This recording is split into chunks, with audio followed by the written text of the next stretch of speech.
আমার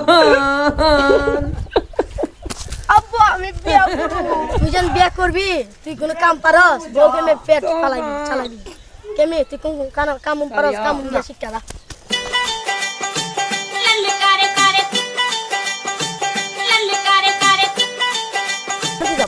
চাচা আসসালামু আলাইকুম। ওয়ালাইকুম সালাম বাবা তোমাকে তো বিয়া করানো উচিত, এত অনেক বয়স আছে, বিয়া করাও। বাবা বিয়া দেন করে দাম বউ পেট চালাবে কেমনে আচ্ছা যাই হোক, তুমি যাই হোক এ কথা কাম করতে যাও, তুমি তো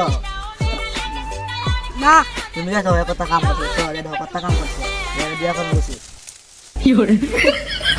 আরে তাই তো বাবা এটা কাম আব্বু আমার কাম শিক্ষা লাগছে মানে বিয়া করে দিই তোমার লাগে একটা বউ দিচ্ছি এই যে বড় একটু কালা ছিল না বিয়া করতে না সাথে একটা মোটরসাইকেল নিব আব্বু আয়ো আয়ো আরে কারো no, no, no, no.